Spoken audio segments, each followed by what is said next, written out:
हाय दोस्तों, आपका स्वागत है मेरे YouTube channel life of Reshu में। और आज की ब्लॉग की स्टार्टिंग हम लोग कर रहे हैं। सुबह के हो गया 8 साढ़े 8 का टाइम है। आज थोड़ा लेट उठे थे हम लोग, फिर सारा काम फिर ना मैं ब्लॉग शूट नहीं कर पाई। उससे पहले ना फटाफट सारा काम खत्म करा दिया, क्योंकि दीदी आ गई थी सफाई करने के लिए। तो फटाफट पहले काम कराया। सारा काम करने के बाद, पूजा करने के बाद, फिर ना मैं अब किचन में आई हूँ। आज इतना अच्छा मौसम हो रहा है। हालांकि धूप तो बहुत तेज है, पर मौसम फिर भी ठीक है। हवा चल रही है बहुत तेज। हवा क्या, लू जो होती है ना गर्म वाली, वो चल रही है। तो मैं फटाफट से नाश्ते की तैयारी करूँ। और आज नाश्ते में बना रही हूँ मैं पोहा। तो मैं आपसे मिलती हूँ फटाफट नाश्ता बनाने के बाद। देखिए, मैंने रिद्धू को रेडी सेडी कर दिया था फटाफट से। आप देखो, लेके भाग गया मेरा, पूजा से सिंदूर लेके भाग गया है लड़का। बस नाश्ता वगैरह बना करके रेडी हो चुकी हूँ मैं। आप लोग भी मेरे साथ नाश्ता कर लीजिए। नाश्ते में बनाया आज मैंने पोहा। तो हम लोग अपना नाश्ता करते हैं। उधर फटाफट ना मैंने कुकर में सब्जी चढ़ा दी है। सब्जी बना दी है, छोंक दिए इतने। क्या है ना कि खाना ना गर्मी बहुत ज़्यादा हो रही है, तो सब्जी वगैरह बना करके रख लेती हूँ।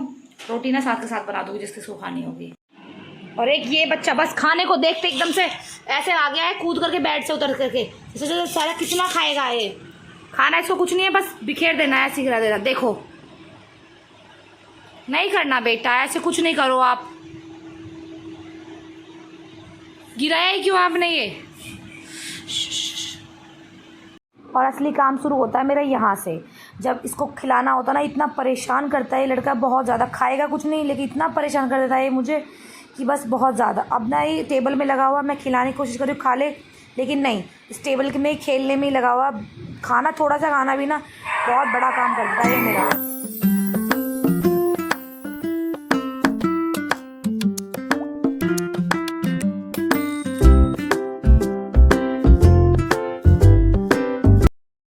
भाई इतना ड्रामेबाज है ये लड़का ना। फिर कभी इसको पानी याद आ रहा है, कभी इसको कुछ याद आ रहा है। थोड़ा सा खाना खाना भी ना इसके लिए बहुत बड़ा काम है।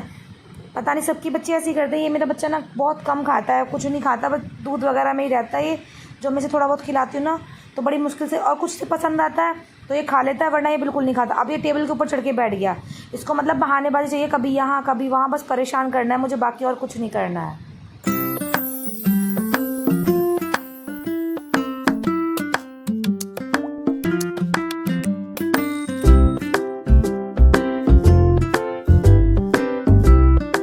बस और 2 चम्मच पोहा खाने की बारी मुझसे कह रहा है बस मेरा हो गया, अब नहीं खाऊंगा मैं। तो मैं इससे कह रही हूँ नहीं का मतलब ऐसे नहीं होता, गर्दन लाना ऐसे होता है। पर ये कह रहा है कि नहीं मुझे नहीं खाना, पर फिर भी ना मैं इसको बहका कर थोड़ा थोड़ा खिला रही हूँ। तो क्या है, खा लेगा, ये टीवी देखता रहता है थोड़ा सा, तो उसके बहाने से खा लेता है। फिर ये खाता भी नहीं है। और अब ये बिल्कुल मना कर दिया इसने, बिल्कुल नहीं खाना मुझे अब, बिल्कुल। अब फिर मैं इसे कितना भी कोशिश करूँ, फिर ये खाता ही नहीं है। अब उसको पानी चाहिए, और बस इसको खिलाने के बाद हम लोगों ने 12 साढ़े 12 का टाइम हो रहा है। बस फटाफट से नाश्ते के बर्तन पड़े हुए थे, फटाफट वो मांझ करके नाश्ते के बर्तन, फिर ना मैं रोटियां बना कर रख देती हूँ। फिर क्या होता है ना कि रिद्धू को सोने का टाइम हो जाता है, तो रिद्धू भी परेशान रहता है, तो रिद्धू को सुलाऊंगी। ये देखो, रिद्धू नाश्ता वास्ता करके टीवी में कितना मस्त हो रहा है।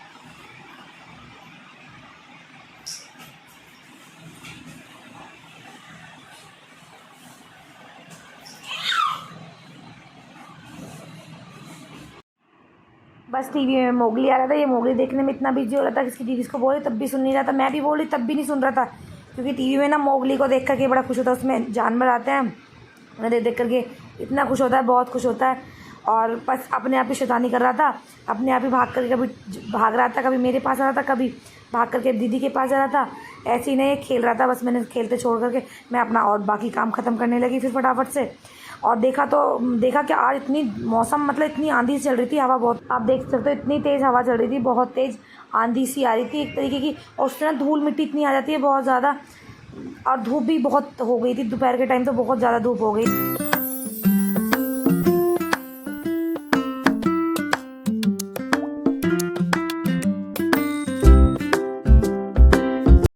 और बस ना मैं फिर किचन में आ गई थी, अपनी किचन वगैरह साफ़ करनी थी मुझे, क्योंकि खाना वाना बना करके ना मैंने ऐसे छोड़ दिया था। उस वो रिद्धू रोने लगा था, उसको मैं देखने लगी थी, तो फटाफट ना मैं किचन में आकर अपनी किचन वगैरह साफ़ कर देती हूँ।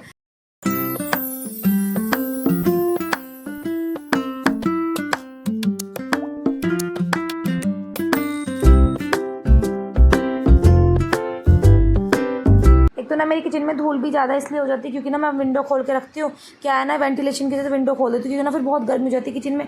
एग्जॉस्ट भी चलाती हूँ, पर फिर भी गर्मी होती है, इस वजह से ना मैं अपनी विंडो खोल देती हूँ। और ये रिद्धू ना मेरे पीछे पीछे पीछे घूम रहा था, कभी खेल रहा था, कभी कुछ कर रहा था, और कभी कभी नहीं सामान भी गिरा देता है मेरे, क्योंकि अभी मेरी किचन ना कवर्ड नहीं है, तो इस वजह से किचन सारी खुली हुई है, तो वो सामान नीचे रखा रहता है, तो ये इसको कर देता है। अभी मैं इसको भी देख रही थी और फटाफट ना बर्तन साफ़ कर रही थी, क्योंकि ना ऊपर बहुत गर्मी हो रही थी, बच्चे परेशान इतना कर रहे थे। तो हम क्या करते हैं ना, पूरा अपना सारा काम करने के बाद, खाना वाना बनाने के बाद ना, तो ये पानी कैंपर रखा है, कैंपर में पानी भर के ना मैं नीचे ले जाती हूँ ठंडा।